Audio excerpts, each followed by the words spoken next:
episode of Chillin with the Pool. I'm your host with the most, Pirate Master Deadpool Supreme, here with my enigmatic co-host, Mr. Adam Warlock.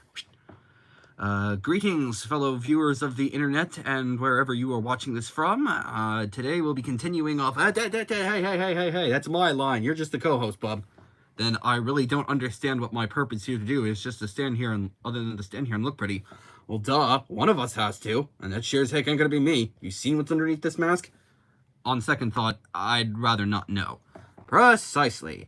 Any hooser, today we'll be looking at a special, hold on, we'll be right back after this important message.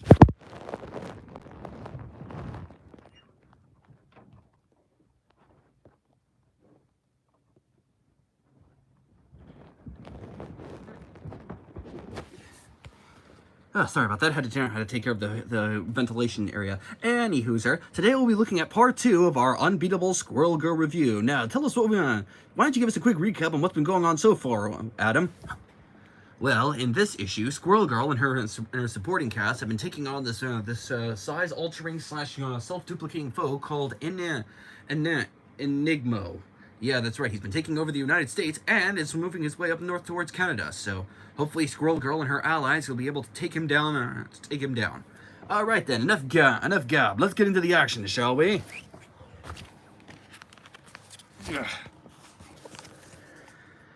After Doreen and Nancy have learned everything that they need to know about size alteration from their physics class, they decide to play a trick on Enigmo using these Canadian version action figures. Captain America, Black Widow, Iron Man, Wolverine, who literally is Canadian, Iceman, Galactus, yes, it is just Galactus as a moose, and Groot.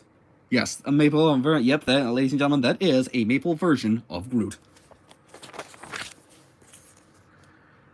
So basically, Doreen uses a megaphone to trick the Enigmos into self-dividing and splitting up into a giant Iron Man mechazoid. That's right, it's right. It's actually just iron. It's actually the toy of Iron Man, grown to an extremely large size.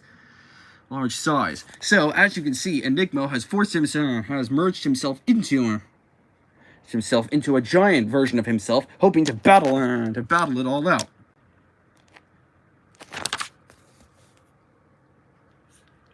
And as it turns out, their theory about gigantic weight collapse actually proved right. As a result, all of the Enigmos who have fractured their feet have been taken away to the hospital and in prison. And so the good Enigmo has decided to. We thought we could save the world by replacing it with ourselves, but no way. Instead, we're going to work within it to make it the best place for all of us. See, now that's actually a good thing. It's very wholesome for a superhero like Squirrel Girl to do. I know Spider-Man used to, but kind of grew out of that. Thankfully, Nancy and even her best friend, Kamala Khan, have done much good too. Look at this, even as a recap. Squirrel Girl, Nancy, Tippy, and Maureen finished their vacation in Nova Scotia, famous for its fiddle music, striking natural beauty, Acadian culture, and remarkably few supervillains. The Canadian government gave Antman a bonus for the not smashing up the entire city hall while saving it, which happened to be the precise amount owed for the loss of his precious plane. As well as, and he also got a nice van. Brain Dream continued to fight crime in New York in his own ennui in NYC. But now on a new costume made for him by Maureen. That's right, Squirrel Girl's mom actually made them. And Enigmo even started to denounce trying to replace humanity with himself, and instead 14 of his total biomass pursued a master's degree in theoretical physics. Science eventually recovered from being abused by both PIM particles and cosmic rays and continues to be the best way to explore the inner workings of our phone universe. See, ain't that a wholesome ending?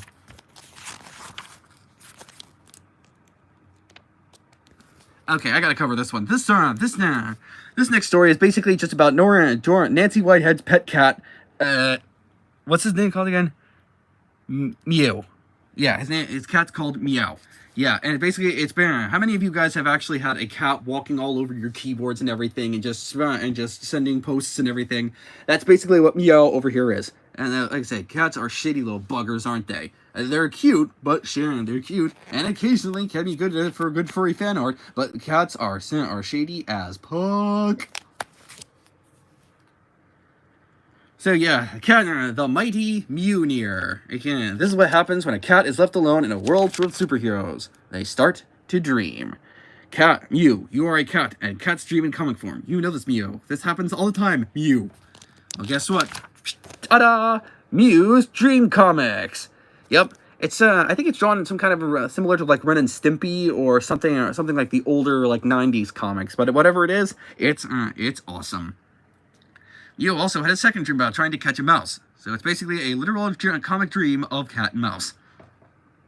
The cat and mouse make money on the perpetual motion machine, free energy forever, and make a crap ton of money doing it. So yes, so you heard it right, folks. Cats and mice can work together to change the world for the better. And of course, the cat's just like literally pulling this much string, and so okay, I have no idea what the heck was going on in this one. I honestly don't know. But anyway, Mew takes on the endurable Taskmaster, a combat chameleon who can copy anyone's moves just from watching them fight. Oh look, apparently the cat's on. And see right here, this also shows that when Mew was dropped from incredible heights, cats always end up landing on their feet. So yeah, you can see, oh wait, he ends up running into Lucky, the pizza dog. The pet dog of Kate Bishop and Yelena Belova. And yes, they are dating, according to the AO fanfics. Don't at me for this. I'm just spitting straight facts, yo.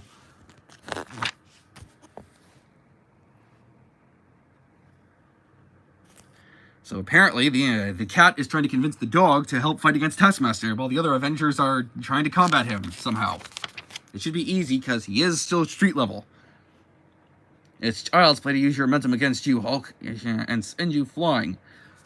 Dodging giant green monsters is among the simplest of many tasks I have mastered. Okay, this is and getting a cat soaked. Yeah, cats hate water. Just saying, cats really do hate water. These land on their feet. Yeah, so we're just gonna say that. This gives Mew an idea. So she ends up teaming up with a dog and tries to communicate with him. And it's like, hop. It's like, got it. So she slices him against the face, and the dog starts chasing him. And eventually gets him to knock over this giant skull, this water pile thing of stone, until it then almost collapses. It almost works, but Taskmaster dodges it away from him. It's like, yeah. So the dog ends up winking to Mew and causes him to wag his tail, beating Taskmaster upside the face. See, cats and dogs can be smart if they work together. And look, Lucky even. Oh, look! See, look at that right here. The cat is so thankful. She even kisses Lucky on the side of the snout. See, look at that. Just look at that.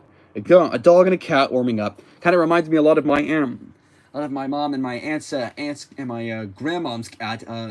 There was Moses, Ming Lu, Ming Su, and Heidi Dog. Heidi always, funny story is, and this is actually true, Heidi Dog always used to take care of Moses's kittens and stuff while the mom cat was out, catting around. And I apologize for nothing. But yes, it was basically cats and dogs can coexist in perfect harmony, and it's all based on a true story. I know that phrase gets thrown around a lot, but this time it's actually true. Okay.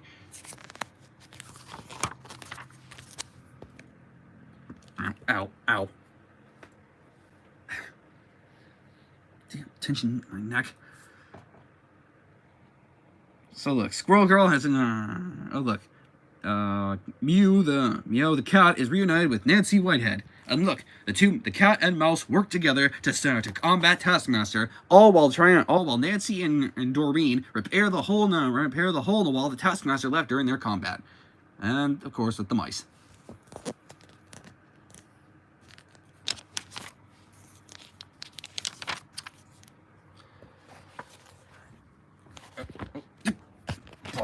I'll be right back after this important message.